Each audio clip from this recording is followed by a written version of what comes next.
delivers real-time network visibility to quickly identify emerging threats in your IT environment. Netmon Freemium is a free commercial-grade network forensics and traffic analytics solution. You can use Netmon Freemium's powerful capabilities to search against all of observed network traffic, identify abnormal traffic patterns in application usage, and quickly analyze full packet captures. Take the first step towards real-time network visibility. Visit logarithm.com/freemium to learn more and download it today. The Threat Connect platform enables organizations to identify, manage, and block threats faster with threat intelligence, automation, and orchestration, providing security teams a platform to unite their people, processes, and technologies behind an intelligence-driven defense. Threat Connect helps increase visibility into networks and integrates with defense tools to close the gap between threat detection and response. Get your free Threat Connect account today by visiting threatconnect.com/securityweekly.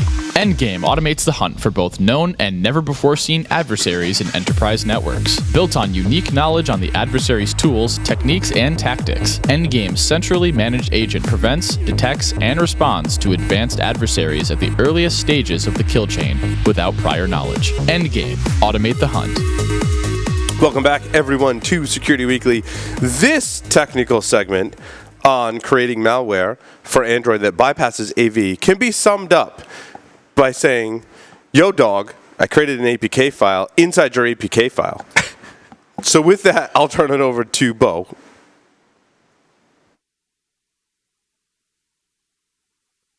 All right, thank you. So this year I decided to start working with Android malware a bit. So my cash cow tipping was to bypass McAfee for mobile security. So to start out, I basically just generated a standard Meterpreter payload, which it's very easy with msfvenom. You go through the standard process you would typically go through to create like a very general reverse TCP payload. So I did that, created an APK. And the thing to kind of remember with regards to this specific demonstration is that I was installing it from basically downloading it from a system that I controlled, not the Google App Store. So one thing you have to keep in mind is that you do have to enable untrusted sources to actually even run it to begin with. So, which, from a social engineering aspect is still a valid mechanism, I would suppose. Because we do see a lot of organizations, Beau, that actually require their employees, especially technical employees, to download third-party software to actually run on their mobile devices. It's not completely unheard of that people would set this up. Absolutely, and it's also not unheard of that you would have malware on the Google Play Market. Which is a question that you and I were bouncing back and forth on. Unfortunately, a lot of these different Google Play stores and the App Store, they really aren't that well tested and vetted as far as how much they're actually checking for malware in the apps that are dropped on those stores. It's one of those things that we would love to do, but our lawyers tell us it'd be a very bad idea to anger Google and Apple, and we don't want to do that. Yeah, exactly. Well, hopefully this would kind of show how easy it is to inject a piece of malware into a valid APK, as you'll see in my demonstration here. So basically, I went to go install the malicious app, and McAfee caught it immediately. McAfee was like, nope, that's absolutely a Metasploit payload. Yeah, it's done. So I started looking at how you could, potentially modify the APK, and kind of dug into what was actually going on the very basic level of the payload itself. So I actually found that it's not that hard to decompile APKs with a tool called APK tool. Just a quick jump before I jump to the next slide.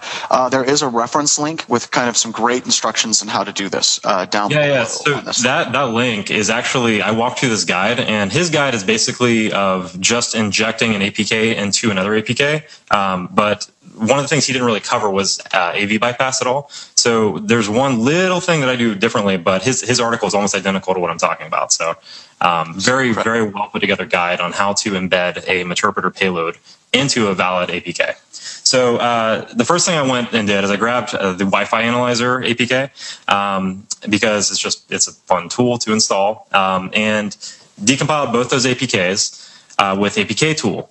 Once you decompile them, the main thing you really have to worry about is getting your payload from the Meterpreter APK over to the Wi-Fi Analyzer APK. So you basically just go in and copy the Smalley files over to the Wi-Fi Analyzer APK. And one of the things that I noticed, and my AV bypass, is that the APK for the reverse Meterpreter payload includes the term Metasploit a lot throughout the actual Smalley files. So one of the things I did is I just changed all those terms from Metasploit to totes legit. And basically, once that was changed, most of the AVs seemed to not even care about it anymore. So you basically went in, modified the Smalley files to not have Metasploit anymore. So now that we've got all the payload files in the actual valid APK directory, the next thing to do is basically tell the Android manifest for the valid Wi-Fi Analyzer APK to run our payload. Just simply copying them over to the APK won't actually do anything.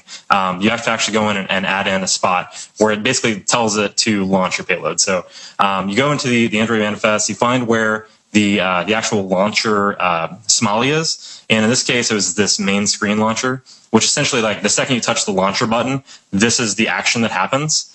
So we go in and edit it. You can go to the next slide.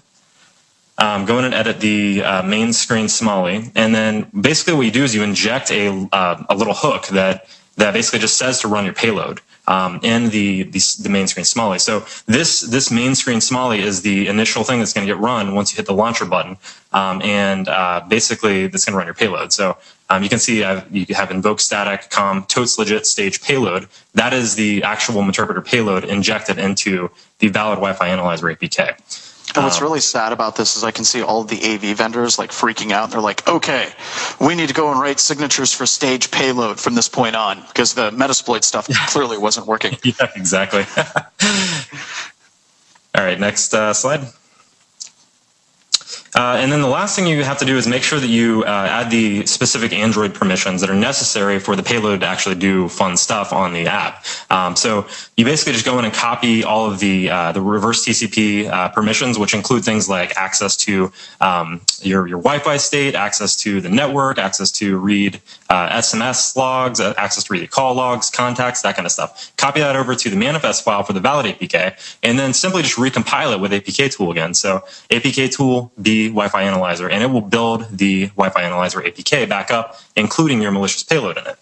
Now, the thing with Android is they don't really let you run an APK if it's not signed, but it's really easy to go sign it. You basically just create your own key and then use this tool Jar Signer to sign it, and Android's totally fine with it. It doesn't even matter what you actually you create the key with, meaning like you could make up an organization.